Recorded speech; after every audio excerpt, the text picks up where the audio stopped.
asked for your hand in marriage. A Percabeth Royal Alternate Universe Fanfiction Part 15. It was so quiet you could hear the entire world turn around at the exact same time. Percy stared at the blonde-haired girl as her hand flew to her mouth in total shock. Out of the corner of his eyes, he saw Rachel grin madly and Thalia smirking. They were certainly happy about this change. Hazel was nearly squealing as well. The nobles, however, he noticed with annoyance that they were more shell-shocked than excited. The princesses were overjoyed, that was no doubt. The nobles were confused. A low buzz went through the crowd, and it wasn't until more people started to turn around in the crowd did he realize what the words were. But she's a servant. Percy felt like punching every single noble in the crowd right then and there. Annabeth twitched. She had heard it. Her friend, Grover, reached out to her, but in a blur of red and blonde, Annabeth had turned around and ran. She bolted out of the room and into the hallway. The door slammed closed with a mighty thunder, almost like it was warning everyone to not go after her unless they wanted death.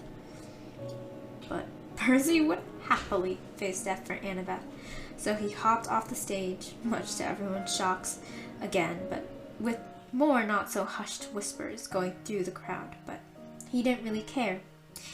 He sprinted out the door just to narrowly catch the tips of Annabeth's hair flying past a corner.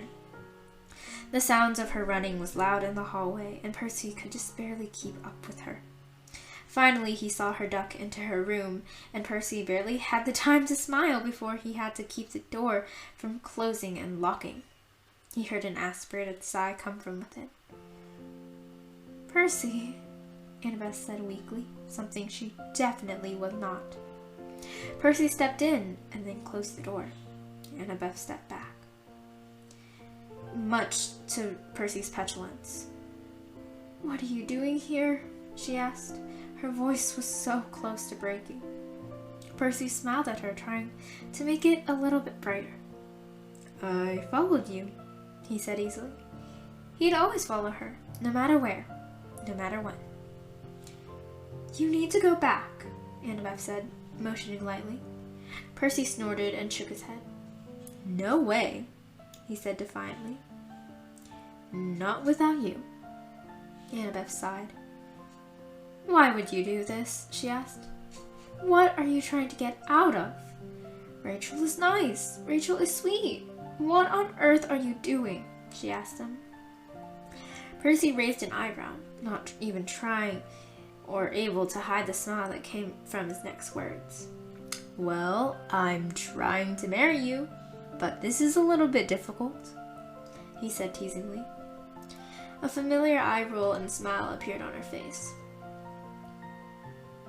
"I think I said from day one that I will never make anything easy for you," she said, a recall to how they had first met.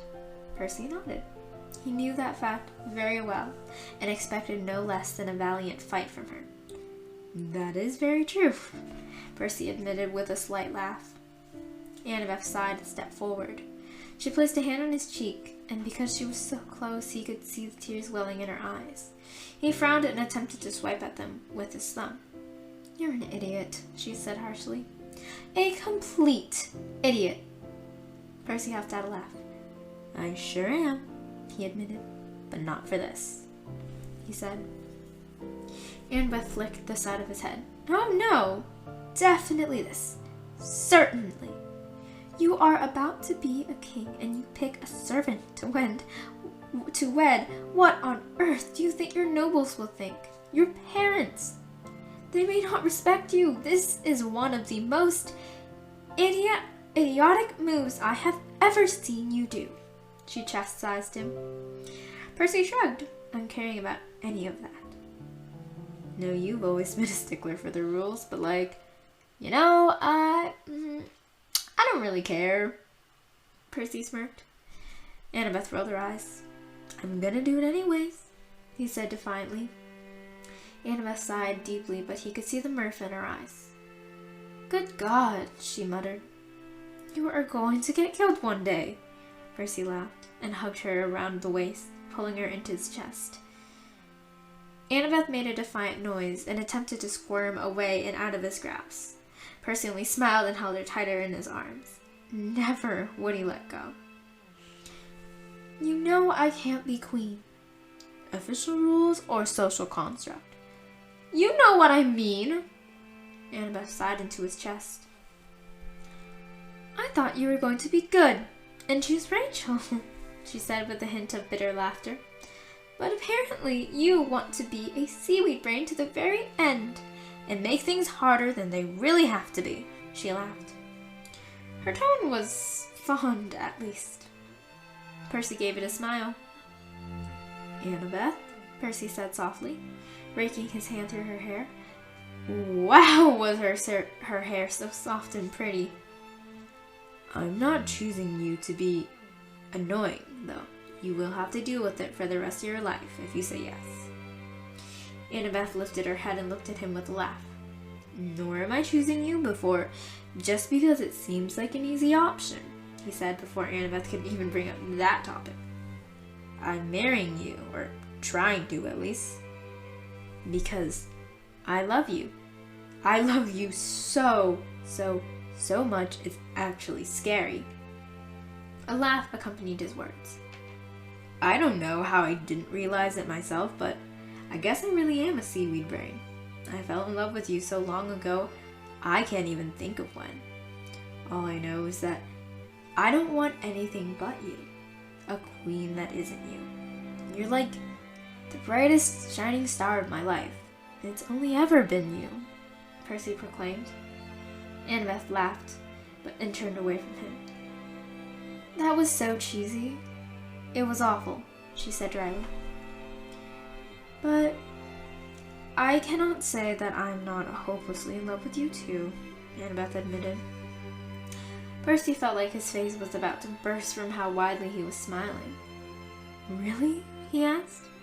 Perhaps he would get to be the stupid fool who didn't deserve her yet had her anyways. Percy hugged Annabeth closer to him, as if that was even humanely possible. But I do not think we can be together, Annabeth said sadly. I am not royal. Her voice was small, and it made Percy frown. Nope. I am not taking that as an answer, he said firmly. I don't care about the rules. I mean, when have I ever? But I don't care about the rules, he said with a lifted smile. Annabeth rolled her eyes and muttered something about him not even knowing the rules. He took her hand and clasped it firmly in his, slowly leading them out of the room and back into the hallway. Though it really didn't seem like Annabeth noticed. It was oddly romantic, pulling her on her hand with a mischievous grin on his face while she just laughed at his antics. No one was around. They were all still in the ballroom. It was like sneaking out, but to total freedom and not just a lazy day on the roof. I know, Percy, Annabeth said, stifling the escaping giggles through her hand. But other people do, like me, and the nobles. Are they really going to continue to obey you if your wife is a commoner? Are your subjects going to demand more power? This may offset the entirety of this kingdom, she said worriedly. Percy shook his head. You worry too much, he teased. She glared at him. The people of this kingdom will not begin to revolt. They never have. Why would they now? What reason do they have? Think about it. Logically. He prodded at her. Annabeth looked about ready to snap him in half. And the nobles, they just want wealth. They know you're smart, more brilliant than anyone else. Of all people, you'd invest in the most profitable affairs. They have no reason to be angry, too. Annabeth bit her lip. For the first time, she looked like she was ready to cave. I guess that does make a bit of sense, she admitted. Percy smirked proudly as he pulled her into the ballroom. Again, everyone was hushed, but they also seemed oddly eager this time. Percy glazed his eyes around, seeing that the princesses who were standing near or at the front was motioning for him to go ahead and make things official. Annabeth stared at him, nervously biting her lip. Percy sucked in a breath and reached into his pocket, dropping down to his knee. Gasps rang out through, though this time they weren't as scandalized. A cry went throughout. It sounded like his mother, making Percy grin wider. He held out a beautiful ring. It was dark and stormy and as gray as Annabeth's own eyes. He had seen it with Rachel, and they knew it was the exact ring he needed to get her. Annabeth, he said, his voice feeling loud and thunderous. I have known you all of my life. Years of getting beat up and berated has led us to this very moment. And I do not wish for a single second for one thing to have changed. Annabeth, you are the single best thing in my life. I'd die happy if I can at least see you smile, hear you laugh. You are the most beautiful thing on this planet, nay, this universe. I love your hair, no matter how irritating it is to you. I love your eyes, no matter how scary anyone says they are. They're so perfect, just like you, Percy said. People were crying and nudging each other. Wives were hissing at their husbands for not being that romantic. And young girls cooed over their future fiancés and how they better top this act. Months ago, I was told by my parents to find a future queen. A wife. That was the point of this entire ball, actually, Percy said with a slight laugh. But you wanted me to find love. You wanted me to find happiness. And out of everyone who cares for me, you care to ensure that the rest of my days would be spent with someone that I would be blissfully happy with. But it didn't really work out that way, did it? Percy said, eyeing the princesses. Rachel tapped on her wrists, mimicking a clock as if to say, hurry up or I'll marry her myself. Thalia looked like she was dying to get out of the room and her dress, and Hazel looked adoringly at them. Piper looked like she was about to start laughing. And that was because I was already in love with someone. There was already someone I wanted by my side. In any situation. You. Only you. I want to marry you. I want to live the rest of my life with you. I want us to make every big decision together because I know that we'll make the best one. You are the only one for me, as much as we've tried otherwise. It's always been you. You and me. Always together. Always and forever, Percy said. He took in a deep breath to finally say the words, but before he could say anything, Annabeth thrust forward and wrapped her arms around him. Okay, fine, seaweed brain. Annabeth cried, I will marry you. Before he knew it, their lips were pressed together in the most magical of ways. The crowd around him exploded, but it all felt like their noise was all underwater.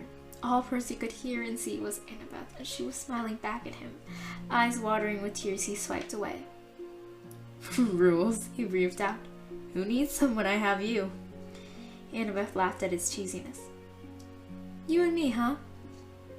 We're getting married. Yeah, we are. Married. I kinda like it.